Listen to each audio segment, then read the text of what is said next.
Hello guys, welcome to அழுது தான் நம்ம மெலடி மெனு. இன்னைக்கு நம்ம பார்க்க போகிறது ஆந்திரா ஸ்டைல் பப்பு தாங்க. இதை எந்த காயில் வேணாலும் பண்ணலாம். நான் சவுச்சோவில் பண்ணுறேன். 50 கிராம் துவரம் பருப்பை 20 நிமிஷம் ஊற வச்சு எடுத்துக்கிட்டேன். இதுக்கு இப்போ நீங்கள் எதில் அளக்குறீங்களோ அதில் 2.5 கப் தண்ணி வரைக்கும் நீங்கள் சேர்த்துக்கலாம். ஒரு சவுச்சவ், 6-7 பல் பூண்டு, 2 மீடியம் சைஸ் தக்காளி பழம், கொஞ்சம் கருவேப்பிலை, ஒரு பெரிய வெங்காயத்தை பாதி இப்போ நான் இதில் ஆட் பண்ணிக்கிறேன். பாதி எடுத்து வச்சுட்டேன். கொஞ்சம் மஞ்சள்தூள், 1 டேபிள் ஸ்பூன் கொத்தமல்லி பொடி, கொஞ்சம் மிளகாத்தூள், கொஞ்சம் சாம்பார் தூள், கல்லுப்பு, ஒரு பச்சை மிளகா, காரத்துக்கு ஏற்ப இதை அட்ஜஸ்ட் பண்ணிக்கோங்க. கொஞ்சம் புளி. இப்போ இதை நல்லா மூடி 5 விசில் விட்டு எடுத்துக்கோங்க. 5 விசில் விட்டு எடுத்திங்கன்னா அது இப்படி தான் இருக்கும். இப்போ இதை நல்லா மத்தில் வச்சு மசிச்சுக்கோங்க.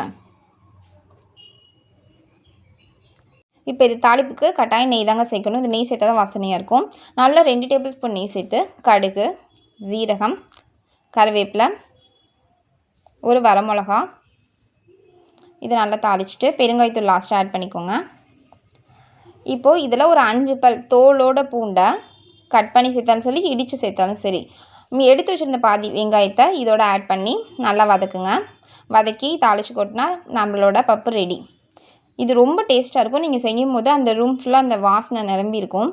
லாஸ்ட்டாக கொத்தமல்லி தழை தூவி இறக்குனீங்கன்னா உங்களோட ஆந்திரா ஸ்டைல் பப்பு ரெடி. இதில் நீங்கள் எந்த காயில் வேணாலும் சேர்த்து பண்ணலாங்க.